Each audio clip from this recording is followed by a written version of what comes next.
Around the world, medical professionals and news organizations are reporting rates of infection from dengue and other diseases far beyond anything that has ever occurred before. I mean, orders of magnitude difference. They're talking about dengue. They're talking about the Nipah virus. They're talking about cholera. And even in India, this random virus that Lychee, Lychee, this is not an exaggeration, kills 20 children in 24 hours. And while the AP is giving everybody the all clear on this issue with this one patient in Kenya that was being watched, you'll only find this article at Telesur.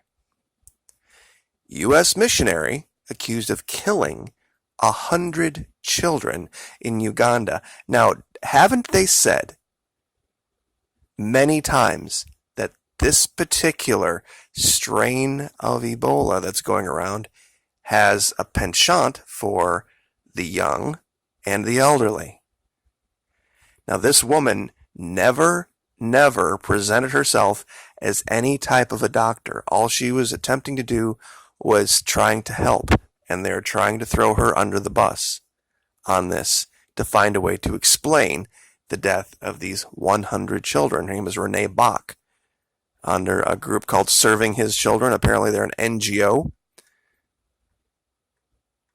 But they have 100 dead in Uganda that they are attempting to make some other explanation for. And I've covered this before, but I think it's worth covering again. The situation in Brazil. Now, these are just the numbers from Brazil. No numbers from Asia, no numbers from Africa. Just the country of Brazil in South America. 5 times higher than in 2018. 323.8 cases per 100,000 inhabitants. Since May 4 to June, what is today, 17? 675,174 possible cases of quote-unquote illness have been registered. In the same period last year, there was only 134,048. Now, tell me how that can be just a coincidence. Given the way they present, the way that we've covered this before with the rash, how it takes 2 to 21 days to show symptoms, how you start out with just sneezing, just a cough, body aches, some vomiting, chills. And unless you specifically test for the Ebola virus, it won't show up as the Ebola virus. And I guarantee not all of those 675,000 cases did they submit tests for Ebola. Promise you, they did not. And if a mosquito gets bitten by someone who has it, and then they bite you, you have it. Or if that mosquito bites an animal and gives it to that animal, and then that animal goes down the road and has it, and it gets bitten by yet another mosquito, who then bites you, then you have it. So much for non-airborne transmission. And now Fiji. Fiji is doing everything it can to make explanation, other than giving an actual explanation. There is another channel, I'm not going to name it, I'm sure a lot of you watch it, has been covering this exact same story as mine. They have been in direct contact with the family of the couple that died in Fiji. And they have been talking regularly with that channel. Not the mainstream media.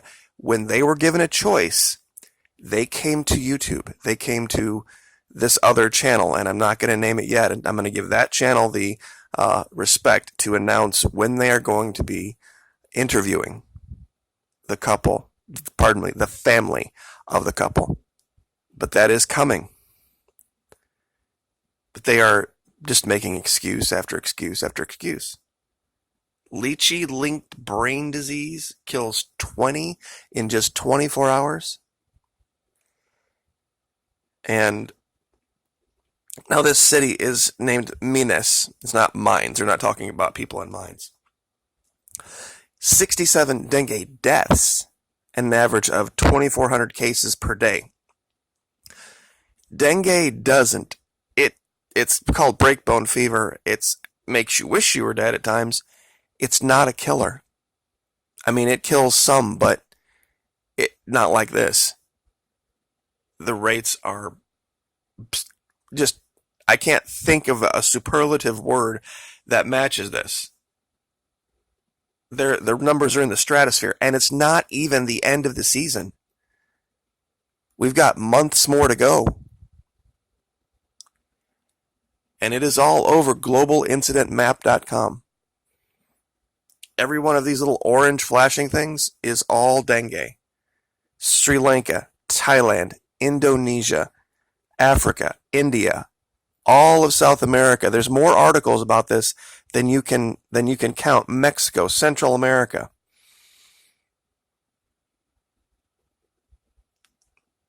I think this might have been a coordinated strategy, and I think there's people out there that believe they're dealing with dengue because they have so many to deal with, and it looks so close in its early stages,